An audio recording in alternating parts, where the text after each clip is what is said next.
মানুষের উপকার কেঙ্গা করে করবো ক?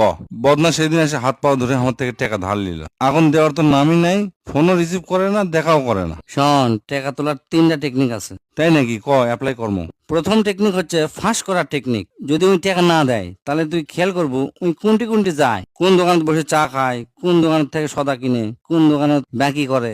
এরা খোঁজ খবর লে সেলে দোকানে যা ওর কথা কব যে ওর কাছ থেকে আমি টাকা পাই, এখনো দেয় না। তখন ওই লোকগুলা ওকে বাকি দিবি না, আবার সে কথা কবি।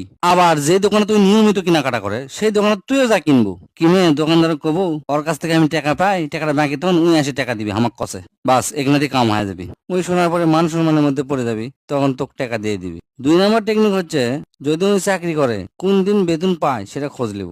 যেই দিন বেতন পাবি ওই দিন ওর কাছে যা হাজির, দেখবো টাকা পাওয়ার সম্ভাবনা খুবই বেশি। 3 নম্বর টেকনিক হচ্ছে, জিঙ্কা করে হোক ওর বইয়ের সাথে যোগাযোগ করব। যোগাযোগ করে বইয়ের কাছে দুঃখ প্রকাশ করবো যে ইনকা ইনকা টাকা দিস না ভাবি, টাকাটা এখনো শোধ করতেছে না। তখন দেখবো বউ তাক গালাবি এবং বইয়ের কাছে তাই লজ্জা পাবি, টাকাটা পাওয়ার সম্ভাবনা খুবই বেশি। এই 3 টেকনিকের মধ্যে একটা টেকনিক ব্যবহার কর, দেখ কাজে লাগে যাবি। কেমন লাগলো ভিডিওটা কমেন্ট করে জানান এবং শেয়ার করে যারা টাকা পায় তার জানিয়ে দেন।